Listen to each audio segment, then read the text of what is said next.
Pickleball Diaries presents Cling on the Court with your host, Lily Brown. Let's go! Hi, Jeff. Welcome back to Cling on the Court. Hi, Lily. How are you? Yeah, I'm great. I'm very excited about start taking on today's topic. And thank you. Today we have our performance coach, Jeff, join us again. And Jeff, do you want to unveil the exciting topic you want to talk today? Yeah, so I thought today we could talk about what's called the stroke movement cycle. And the stroke movement cycle it's just that. It's a cycle that every player goes through when they're playing a point. And it involves four phases. And so we're going to talk about each phase and how those phases relate to everyone's game and how maybe you can some suggestions on how to train these different phases of the cycle. And it does sound like something that might be a little bit complex, but we'll try and break it down and make it easy to digest. There's four phases. There's the read, react, respond, and recover phases. And we'll go over each one of those and discuss what they mean, why they're important, and how we can train them. Okay, so before we go in depth on these phases, and let's start with a big picture. Why do you think it's important to talk about the structure of the stroke movement? Well, I think it's important because, I mean, pickleball is a game of tactics. Um, and we need like the physical, technical, and psychological skills to execute those tactics. And when we're playing a point, like everything's constantly changing. There's so many variables. So there's the shot we may hit, but there's what do we do after the shot? Where do we go after the shot? You know, how do we anticipate the next likely shot that's coming to us and then react and execute our shot and do that ongoing. So there's so many variables, and there's the sort of like the reception and projection skills needed to execute all these different tactics. So if we understand the different elements of the stroke cycle, it might help us have a better sense of what skills we need to train to be more effective in gameplay. So a lot of times we see people practicing individual shots, which is definitely necessary, but then putting it together in an actual game to improve performance in competition is quite a challenge. And sometimes if we don't understand how to not just train the shot, but train the shot before, train the execution of the shot and the decision making of the shot, and what to do after the shot, it's hard to put those shots into practice. So it's really important that we understand the different phases of the cycle so we can train certain elements and improve our performance in competition. That's great. I think you get us all very interested. Okay, let's dive into the first phase, read. Yeah, so when you think about when you're playing, the first thing that you're doing really is you're reading an oncoming ball coming towards you or towards your partner. And the reading phase is just about watching your opponent hit the ball or getting ready to hit the ball, and then reading what is either likely to come off their paddle or then what actually comes off their paddle and then responding to it. So the reading phase is critical because if we don't have the ability to read what's likely to happen or read what's happening, it's really hard to get set up and receive the oncoming ball. And it's also hard to make good decisions if we don't have good reading skills. So the read phase is critical because without that, we don't have usually the right shot selection, or maybe we have late reactions to the ball, which obviously impacts our ability to be consistent or our ability to be effective. Mm-hmm. So, do you mind to just give us more step by step what to read, how to read? Yeah, so And are well, we just like tracking the ball? it's a good Is that, question. So yeah. if we talk about this cycle, so it starts with reading what's about to occur or what's likely to occur. Then you react after you read. Then you respond in terms of what shot you're going to hit. So you make a decision of what shot you're going to hit. Then you recover. So after you send a ball, you have to get ready for the next ball, right? So you send the ball somewhere. There's going to be some sort of response. So you need to recover. But while you're recovering, the react phase of the cycle. So you're recovering after a shot that you hit or your partner hit. You're then reacting to the shot that just got sent to your opponents. So a really easy example could be that maybe you or your partner just attempted a third shot drop. So after that drop leaves you or your partner's paddle, you have to watch the flight of the ball and make a decision whether you should move forward to the non-volley zone because you hit a good third shot drop that gets below the net and neutralizes the team that's at the net. Mhm. Um, or you read that your third shot drop was too high, so you decide to stay back because it's very likely that your opponents are going to attack with an aggressive volley. So you decide to recover in a deeper back position to get ready to defend and neutralize on the next shot. So that's part of the reaction phase or the react phase is you've recovered after you've sent your third shot drop. You have to make a decision of where you're recovering and what the likely response is from your opponents, right? So the recovery phase and the react phase are very intertwined. Mhm. So there's the reaction of like after you've sent the ball, where do I go? What's likely to occur on the next shot from the opponents? And then there's the react where the opponents actually strike the ball. So you've positioned yourself somewhere to get ready for a shot, and then they make contact on the ball, and you have to quickly react to the oncoming speed, spin, height, depth, direction. You have to read that oncoming ball off the paddle. Yeah. So, like that, that's great. Like you're giving us the whole, literally the whole cycle we need to really digest. Like it almost like we train face by face, but when we execute them on the court, we need to take them as the whole process approach altogether, not kind of separate.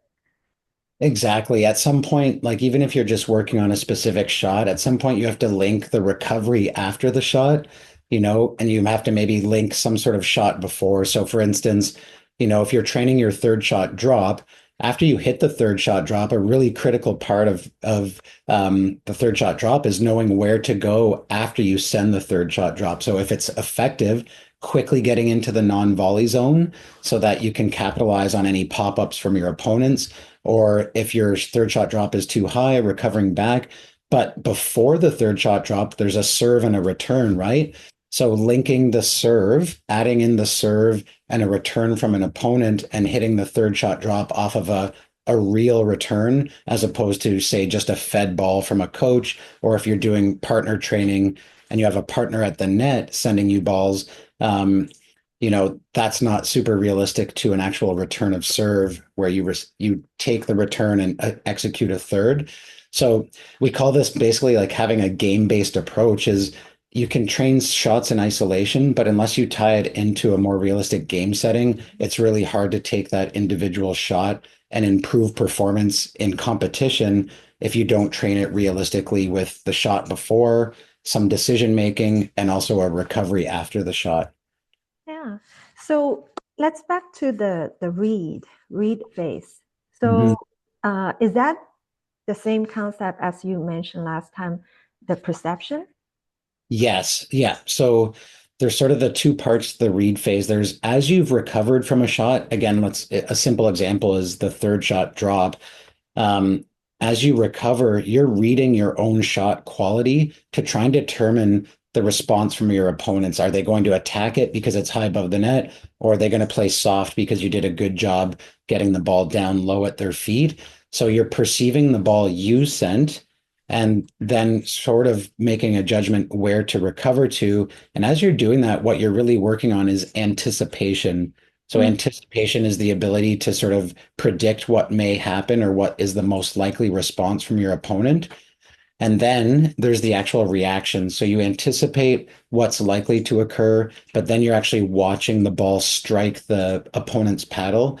And you're hopefully doing a good job reading their paddle face, like their angle, the horizontal angle of the paddle face, if it's open or closed, like their swing, do they look like they might speed the ball up or do they look like they're going to have a soft feel?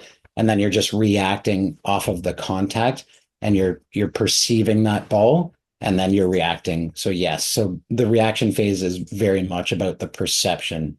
Yeah. So from what you said, so basically when you read, you read two parts. First, you read your own shot, the quality of your own shot, Yeah. and then you read the reaction from your opponent. Exactly. And if you watch, like, I think the best examples of this, if you want to see it in action, is you can go to YouTube and watch a video from, say, Ben Johns or Annalie Waters playing doubles and slow it down. And you can see that, like, what makes them so good is they have all the shots, so they can execute almost all variety of shots with a high level of consistency and effectiveness, but they both anticipate really well. So they read what happens to their own shot, or they read the ball that their partner sent, and they go into a position that's either going to allow them to defend really well, or if they read that they or their partner sent a really effective ball, they often position themselves in a location to capitalize on a pop-up. So a good example might be a shake and bake. If Annalie Waters is playing with Catherine Parenteau, she's very good at reading the quality of Catherine's drive. And then she is really good at timing her movement to try and intercept like the block volley from the returning team. So she sees Catherine drive a third, and all of a sudden she's like jetting across and intercepting the response from the other team and making an offensive volley. And all that is great perception of the ball that was sent from her partner, and then the ability to position herself accordingly to capitalize on the response or the likely response from her opponents. And so at the highest level, like when you watch Ben Johns and Annalie Waters, that's something that they're really great at, and I think separates them from the pack. Yeah, it's amazing. I think you just added another point, which is you don't just read your own shot, you literally read the shot from your side, your side of the net. And you read either yours or your partner's, and then you read what's the shot coming from the opponent. Exactly. Yeah. Like a big part of doubles is reading the ball that your partner send and knowing where to position yourself so that you can be in the optimal position to either get ready to just play in a neutral phase of play, or to take the offense if you read that there's going to be a more offensive opportunity because maybe your partner hit such an exceptional shot. You're anticipating that the other team will pop the ball up, perhaps, or you read that your partner sent like a high floater, and the other team on the other side of the net is going to just crush the oncoming ball. So you have to maybe Yeah. position yourself in a more defensive position and get Yeah. ready to bend and neutralize. Yeah. So that's a huge part of doubles, is reading the shot your partner sent or you sent, and then positioning yourself in the right spot afterwards. So that will be one big part is the eye tracking the ball. So how do you track the ball? Like, do you track the ball all the way when the ball left your paddle? And I know everything is going so fast, right? And then there is the full tracking, and then there is another series of the half tracking, especially when you track the ball from your partner. It just everything happens so fast. Can you give us some analysis and some tips? How can we train ourselves? Yeah, I mean I've heard about this idea of full tracking or half tracking, and I think that partially refers to how much you turn your head to watch your partner hit their shot. But the sooner you see the ball come off your partner's paddle, so the earlier you can read the height, the speed, and the direction of the ball that your partner sent, the earlier you can get a read on the quality of that shot and what it's going to do to your opponents. And if you're really good at watching the ball come off your partner's paddle, you'll be able to start moving into the correct position sooner. So the ability to read the ball or perceive the ball off your partner's paddle will really help you get into the ideal position and get there on time. And the sooner you can get into the right position, the more of a threat you can be, right?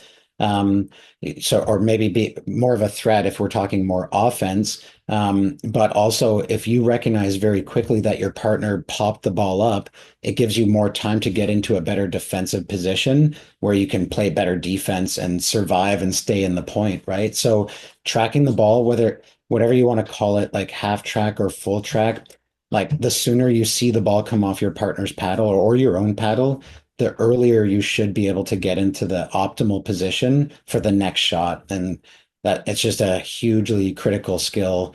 And again, that's why training these shots in isolation or training a single shot in isolation isn't always effective in terms of improving performance because there's so many other skills that go along with hitting a single shot. There's a lot that happens before you actually get to hit that shot.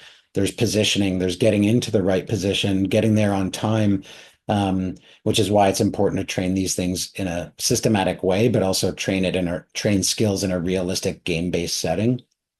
Yeah, talking about realistic game. So something often happens, which is it's easier to track when your partner, like when you're both kind of behind, and then the shots is it's a long shot from the baseline. But once you start to close to the kitchen, and if your partner is behind you, and they start to speed up, and it becomes really fast.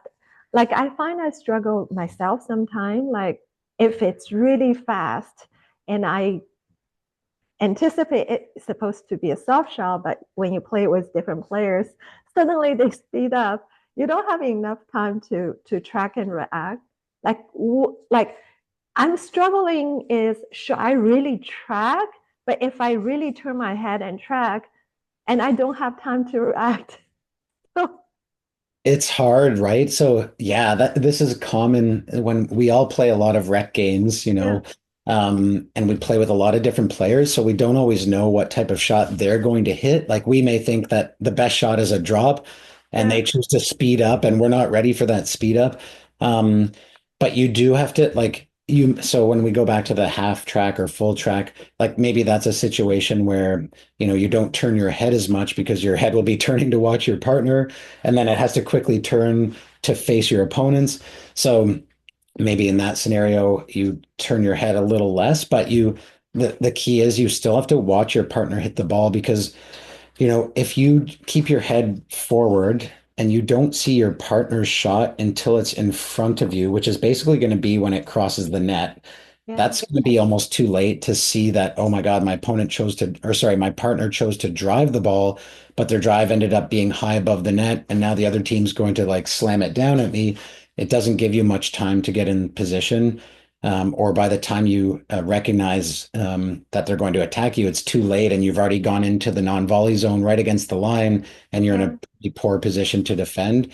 So that's why playing rec games with different partners is actually good because you really have to practice your like your tracking skills and your perception skills when your partner sends the ball. It almost Mhm. it's a good way to develop your ability to read what's happening and get into the right position. Because when we play with players that we're comfortable with and we know what shots they're likely to hit, it's very easy to start recovering and positioning yourself very early because you know what shot your partner is going to hit. So when you play with people you don't know very well, it tests your ability to read the play and Yeah. then respond to the ball that you and your team have sent. And it actually keeps you sharp and helps you develop those skills. And sometimes when you play with partners who send a whole variety of shots and maybe don't make the best decisions, it really tests your ability to read and react and get into the right position as quickly as possible. So it keeps you sharp. Okay, that sounds very exciting. To practicing that shot. That's great. And just inspired by what you just said, when we also training the read, actually, we also adding reading my partner's position to judge to help us make the decision what kind of shot we should make. For sure. And especially if you know your partner well, like maybe you play a lot of tournaments with them. Yes, because most players tend to have preferences of what shots they hit when they're in certain parts of the court. So you might have a partner that when they receive the return, they like to drive their third, the majority of the time. So if you know they're going to drive, you might try and position yourself differently than if they're going to drop. If they're dropping, it depends also on the quality of their drives and drops. So you may start to go into a particular position based on the likely response from your partner, because you Mhm. know that when they're in a certain part of the court, they like to hit a certain shot more frequently. And that's why, like, if you want to improve performance in tournaments, you and your partner should discuss having a game plan. So, how do you want to handle returns? Like, where do you want to send your returns? Or what do we want to do on most of our third shots? Do we want to drive more because this team's weak at volleying? Or do we want to drop more to give ourselves time to get to the non-volley zone?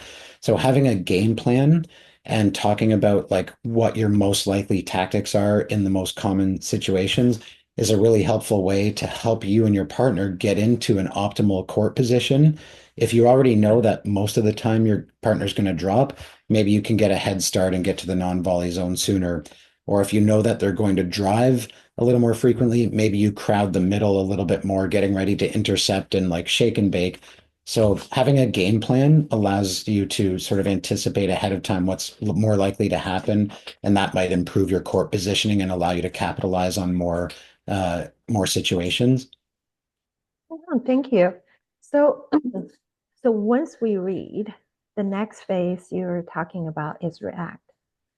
Do you mind elaborate what's the definition of react here?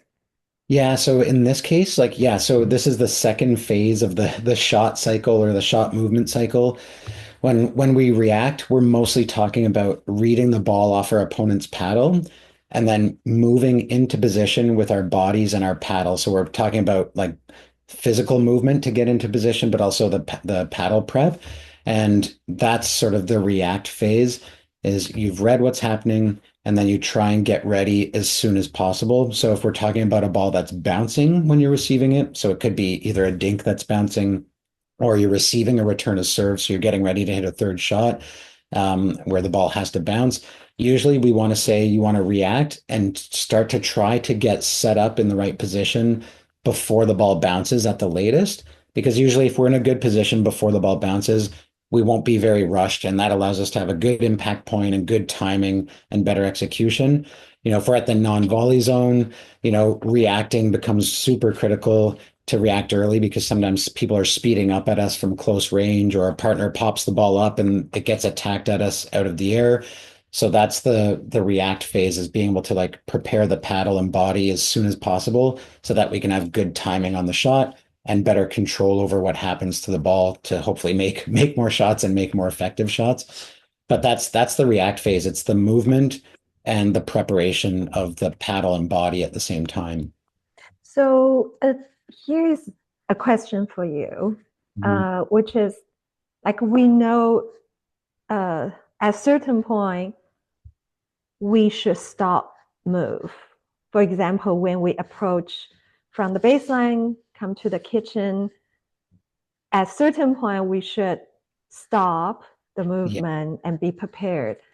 So when we react, and do you mind to just break down a bit more of at what point we should stop the movement, we should be ready, not just like dash to the kitchen?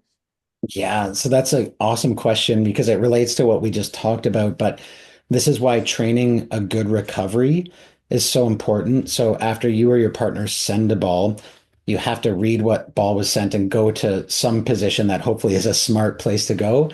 But you have to try and get there and get balanced just before your opponents make contact with the ball. So if you're in a good position, you ideally want to be in that position just as the opponents are about to strike the ball. So if you're balanced and your opponents are about to make contact with the shot, you can have maybe a split step, which we can talk about later. But if you're balanced before your opponents hit the ball, it allows you to have a good reaction to the next shot. So the more balanced and ready you are before your opponents hit the ball, the better your reaction will be to the oncoming ball because you'll be sort of settled and ready to move in any direction in terms of your footwork, but also hopefully your paddle is also ready as the ball is about to arrive to your opponents. Your paddle's ready in a position that allows you to respond to all variety of shots or to respond to the shot that you think is most likely to come at you. So that's how why the recovery is so critical is it's hard to read really well and react really well if your recovery is too slow or too late or you're late arriving into the position you think you should be. So recovery really dramatically affects your ability to react to the next ball. Yeah. So correct me, like, so this is my understanding. So when we read, and during the reading, we recognize where the core position ideal core position we supposed to be. We Yeah. proceed, we try our best to go there. But once the ball hit at our opponent's paddle, really at that time we should really pause. We should be in a good, um, stable position, and at that time we react. But it's almost, is that like kind of considered as it's a pause, and the whole body is ready, and then react. In an ideal world, yeah, that pause basically just is another way of saying we're balanced and Okay. we're sort of like, yeah, in an ideal world, we're sort of in the position we think we should be in, and we're there at the latest just before the opponent makes contact with the ball. Because if we are there on time and just before the opponent strikes the ball, yes, we're balanced. We're probably also more mentally settled, and so Mm-hmm. when we're mentally settled and calm, usually our perception skills improve. So our ability to watch the opponent's paddle at contact improves, which allows us to improve our reaction to the oncoming ball. So if we're late getting into the ideal position, so if our recovery is too slow or we're still in motion as we're getting to the position we think we should be in, but the opponent's striking the ball and we're still in motion, we're probably a little bit scrambled and scattered physically and psychologically. We're probably a bit rushed. And usually if we're rushed and our brain is moving fast or our body is too much in motion, it negatively affects our perception skills, which is our ability to read the ball, and which is going to consequently negatively impact our ability to react on time and react in a way that puts us in the right position. Okay, great. So what you're saying is, like, of course, it's not ideal, but more like we're mentally kind of calm and ready to react. Is that right? Yeah, exactly. And that's why, again, when you watch, say, Ben Jones or Annalie Waters, like they're always like after they or their partner have sent a ball, they're going into the optimal position and they're usually there on time and they just read the play so early. The earlier you can know where you're going for your recovery position, the more calm you can be when your opponents hit the next shot. And that usually improves your ability to anticipate and then react and get set for the next ball that comes to you or your partner.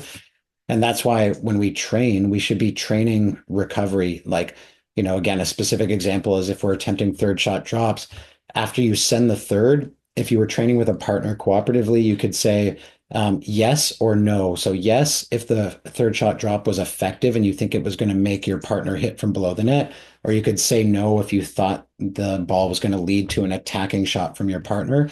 And just quickly reading, is your third shot drop quality? Yes. Okay, that means you need to move forward. No. Okay, you need to stay back. Then you could also add a few steps of recovery to that after every shot if you wanted to just get in the habit of not only just sending the ball, but like sending it and knowing quickly as possible, where do I go after this shot? Because the faster you recognize where to go, the more calm and settled you'll be for the next shot, which is going to improve your execution on an ongoing basis, which is why this whole cycle is important to sort of, if we understand it, it might help us train in a different way or train different elements that lead to improving our performance in a game situation. Yeah, I really like what you just said. I think after you talk about these four phases, I'm thinking about the future podcast idea.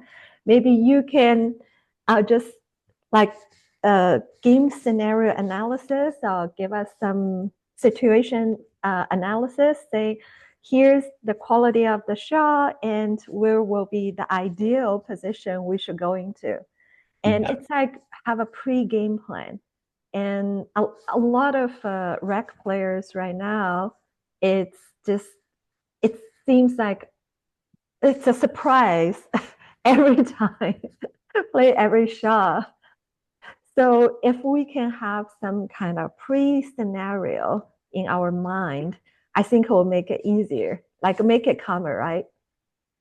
Yeah, totally. That's what like people will go out there and spend hours working on their technique, and it is important to have good technique, which good Yeah. technique, it's efficient, so it doesn't require too much effort to get maximum sort of effect on your shot, and it's smooth, it doesn't lead to injury. But good technique is also effective, so it gets the job done and allows you to hit the shot with effectiveness. But technique is only one part of it. Like, we need reception skills. We could have nice looking technique, but if we don't read the oncoming ball well, that technique will go out the window, or we'll have a late impact point with the ball or bad positioning.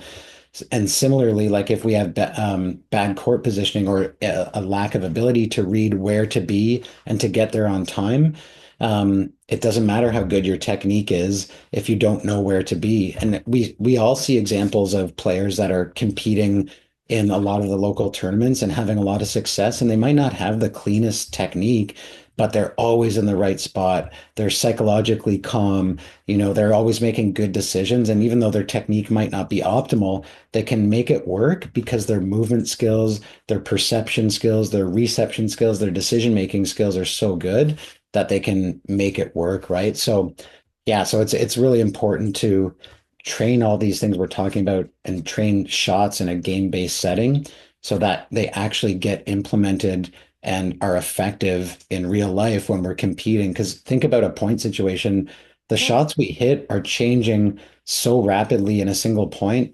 We might have to hit, almost like 10 totally different shots with different feels and different directions from different court positions.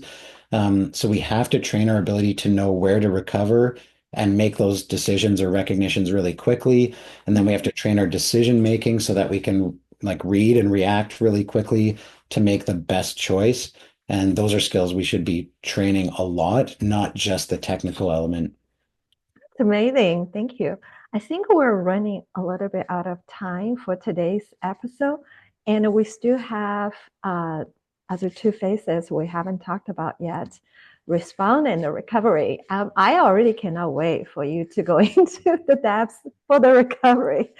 I think that sounds like a phase be so overlooked and also not to be emphasized enough.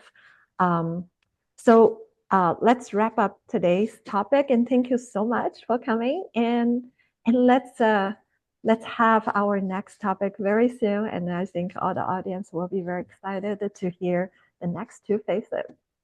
Okay, thanks, Lily. Yeah, I look forward to talking about the next two phases.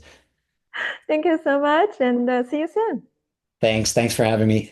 Thank you.